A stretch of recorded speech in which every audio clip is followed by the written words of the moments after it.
Flamingo series आलोक हिंदी पाठमाला 4 पाठ 6 करवट ऊंट की। एक था गांव। इस गांव में भी बहुत से किसान रहते थे। कुछ लुहार, 2 नाई, 1 सुनार और 1 कुम्हार भी।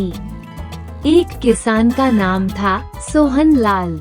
उसकी कुम्हार साहिल से बड़ी दोस्ती थी। दोनों गांव में एक साथ ही दिखाई देते थे। सोहन अपने खेतों में सब्जी उगाता और साहिल मिट्टी से तरह तरह के बर्तन और खिलौने बनाता। जैसे सोहन अपनी सब्जियां और अनाज शहर की मंडी में ले जाकर बेच आता, साहिल भी अपने बर्तन, गमले और खिलौने शहर की मंडी में ले जाता। दोनों खूब मेहनत करते। दोनों की आमदनी ठीक ठाक थी। दिन मजे से कट रहे थे। काम के समय काम करते और जब खाली होते तो बैठकर गप्पे मारते। एक दिन सोहन लाल साहिल के घर गया। उसने बताया कि उसका बैल बीमार है, इसलिए उसकी बैलगाड़ी बेकार खड़ी है। उसे मंडी में ले जाकर अपनी सब्जी बेचनी थी। वो बैल के स्वस्थ होने तक इंतजार नहीं कर सकता था। उसकी सब्जी बासी होकर बेकार हो जाती। उसने साहिल से पूछा कि क्या वो एक दिन के लिए उसके गधे को ले जा सकता है, भले थोड़ी ही सही। वो कुछ सब्जी तो जाकर बेच आए, नहीं तो बहुत नुकसान हो जाएगा। सोहन लाल की परेशानी सुनकर साहिल दुखी होकर बोला, भाई मैं तो खुद ही बड़ा परेशान हूँ। 2 दिन हुए मेरा गधा न जाने कहाँ चला गया। बहुत ढूंढा लेकिन मिला ही नहीं।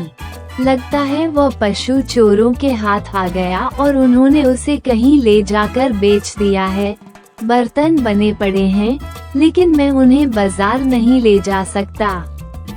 सोहन लाल और साहिल दोनों ने अपनी अपनी अक्ल के घोड़े दौड़ाए और उनके बीच इस बात पर सहमति बनी कि गांव के दुकानदार मुसद्दीलाल से उसका ऊंट मांग लिया जाए। एक तरफ सोहन लाल अपनी सब्जी लाद लेगा और दूसरी तरफ साहिल अपने बर्तन। मुसद्दीलाल बहुत लालची था, लिहाज में तो ऊंट को देने से रहा। उसे किराया देना पड़ेगा। 4 पैसे खर्च हो जाएंगे पर नुकसान से तो बच जाएंगे। जो भी खर्च होगा आधा आधा बांट लेंगे। दोनों मित्र मुसद्दीलाल के पास पहुँचे और उसे अपनी व्यथा कथा सुनाई। मुसद्दीलाल ने मामले को समझा। उसे लगा ऊंट खाली ही तो खड़ा है, 4 पैसे किराए के आ जाएंगे और ऊंट के दाने पानी का प्रबंध भी मुफ्त में ही हो जाएगा। लेकिन आखिर वो बनिया ही तो था। उसने आनाकानी की और बोला, भाई मुझे तो अपना ऊंट बहुत प्यारा है। तुम भी अपने हो, मुझे तुम भी उतने ही प्यारे हो। तुम्हें मना भी नहीं कर सकता, लेकिन और इसी तरह लेकिन, किंतु, परंतु करते हुए उसने कहा कि किराया तो वह लेगा ही, ऊंट के खाने पीने का सारा इंतजाम भी उन्हें ही करना होगा और रात होने से पहले वे ऊंट को उसके घर वापस पहुंचा जाएंगे। नहीं तो उन्हें 2 दिनों का किराया देना होगा। दोनों दोस्तों ने मुसद्दीलाल की हर बात को सिर हिलाकर स्वीकार किया। इसके सिवा कोई चारा भी तो न था। जब बात पक्की हो गई तो उनकी जान में जान आई। अगली सुबह सोहन लाल मुसद्दीलाल के घर जाकर ऊंट ले आया। उसने ऊंट की पीठ पर एक तरफ अपनी सब्जी लाद दी और फिर साहिल के घर पहुंचा। साहिल ने ऊंट की पीठ पर दूसरी तरफ अपने मिट्टी के बर्तन लाद दिए। दोनों दोस्त शहर की ओर चल दिए। रास्ते में ऊंट अपनी लंबी गर्दन घुमाकर हरी हरी सब्जी अपने मुंह में भर लेता और मजे से खाता जाता। ये देखकर साहिल बोला, देखो भाई सोहन लाल, यह ऊंट तो बार बार तुम्हारा ही नुकसान कर रहा है। सोहन लाल ने बहुत कोशिश की, लेकिन ऊंट तो ठहरा ऊंट ही। वो उसी तरह से सब्जी खाता खाता मजे से चलता रहा। रोते झीकते वे शहर की मंडी में जा पहुँचे।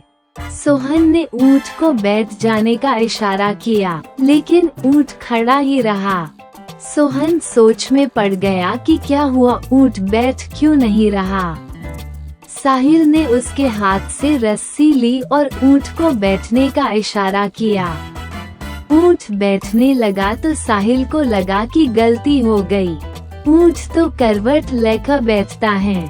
ऊँट उस करवट ही बैठने लगा जिस तरफ साहिल के मिट्टी के बर्तन लदे थे। साहिल चिल्लाया, उठ उठ, लेकिन ऊँट तो ठहरा ऊँट ही। वह तो बैठ गया और उसके बैठते ही मिट्टी के बहुत से बर्तन तड़ तड़ करके फूटने लगे। साहिल को बड़ा गुस्सा आया। उसने ऊँट को एक जोर की लात मारी। ऊँट उठ खड़ा हुआ, लेकिन साहिल की लात लगने से बचे खुचे बर्तन भी फूट गए। ऊँट आधा उठकर दूसरी करवट बैठने लगा तो सोहन लाल चिल्लाया, अरे अरे, क्या करता है, मेरी सारी सब्जियां इसकी करवट के नीचे दबकर बर्बाद हो जाएगी। उठ उठ, लेकिन तब तक बहुत देर हो चुकी थी।